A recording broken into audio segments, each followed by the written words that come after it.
Here with head coach Brad Laird, the Demons, just a little bit of a big game Saturday against UIW. Coach, we'll very quickly hit on last Saturday before we get into this week. And more importantly, what are the things you learned from the loss at Southeastern? You had a chance to clinch a title. The good news is that chance is still there, and that's probably part of the message to the team.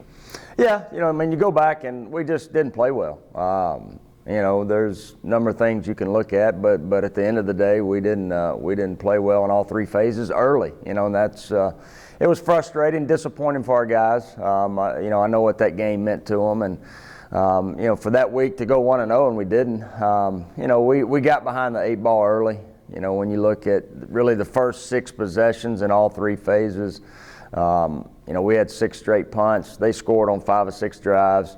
And, the second half, we kind of made a run there towards the end of the third quarter, early fourth, but we weren't able to sustain it. So, we'll learn from that and then move on this week.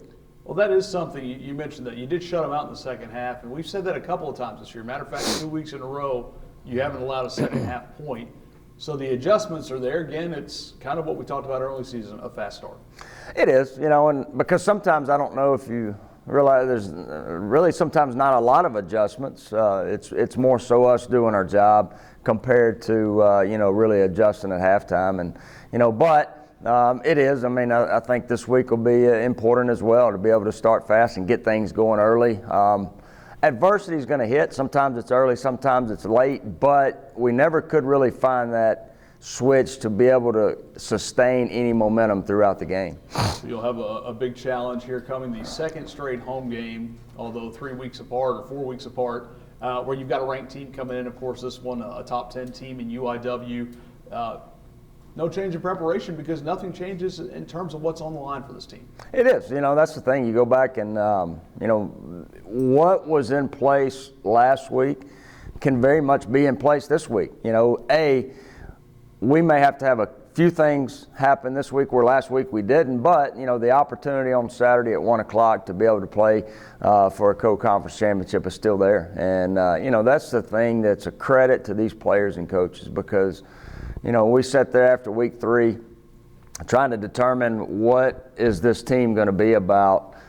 Those players and coaches really flipped the switch and made a difference in what this team is going to be known for and what opportunities still lay ahead for this team. Well, you touched on it. Adversity hits. This team has dealt with adversity all along. Does it, in the end, if you do come out, and you mentioned a co-championship, depending on what happens Thursday, could be for an outright title.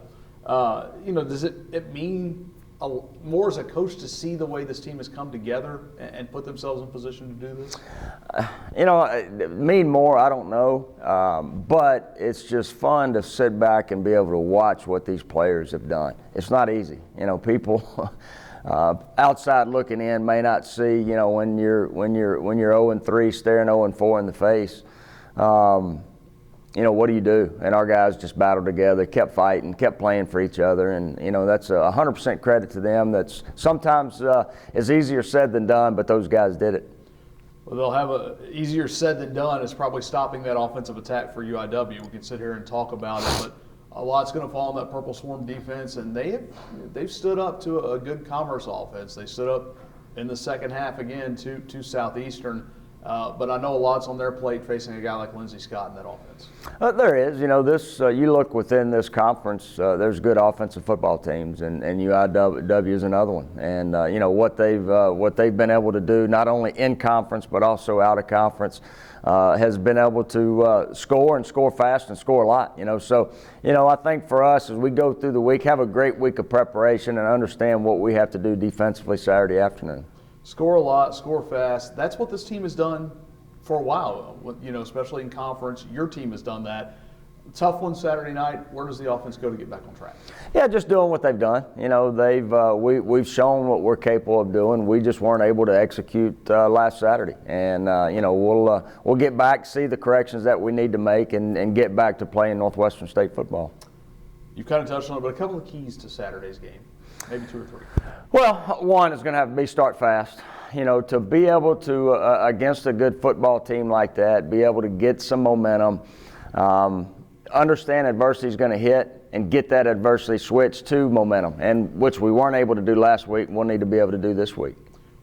we'll go to kind of some individual stuff, and we haven't talked on what it would mean for this team to win. But when you look at guys like Trey Williams and Isaiah Longino and Caleb Fletcher, guys who've been here for 6 years with you since you came back as defensive coordinator, probably even more so Trey and Isaiah because you've been with them pretty much every step of their journey. What would it mean for them to close out their careers with a conference championship or even a co-championship? You always want to leave something better once you leave than when you got there. And that's what these guys are going to do. And that's what it's a credit to them and what they've been able to sustain over the last 6 years and overcome some tough situations, some tough times. And when you talk about those three that have been here 6 years, there's been adversity that's hit them in life. But to watch them be able to overcome that and be able to lead this team and what this team has been able to do this year, I think is special. And it's a credit to them that have stayed true to who they are and what they've brought to this football team. We talked about this last year, but in adversity, a lot of times sometimes it's seen, sometimes it's not. For Isaiah, it was seen in 2019 at UT Martin where he tears his ACL. And just to watch him come as far as he has, not just as a player, but as a person and a leader, that's got to be one of those things we talk about. It's why you do your job. It's why Coach Glosser does his job, why Coach Hopkins does his job, is to see young men kind of make that transition from their teenage years into becoming a full-grown man. You want to watch them. They're going to grow. They come in here as 18-year-old. They're going to leave as 23, 24-year-olds. So they're going to grow. You just want to be able to look back and say, I had a small piece of them being able to take something from what they learned here to be successful in life.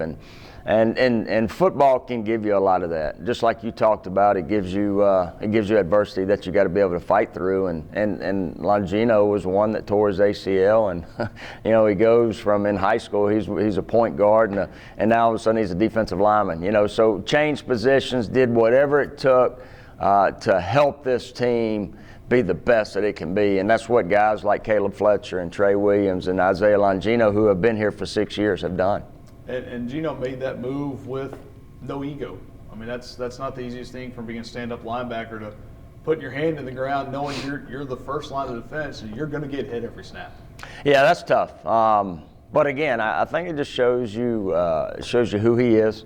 It shows you who his family is. How he was raised and the type of person that he is. That at the end of the day, I want to do what's best for this football team, and we appreciate guys that have done that through the course of their career. It'd be pretty fitting for those guys to walk out of here with a ring. No doubt. They've definitely earned it and definitely deserve it. All right, Coach. Thanks so much.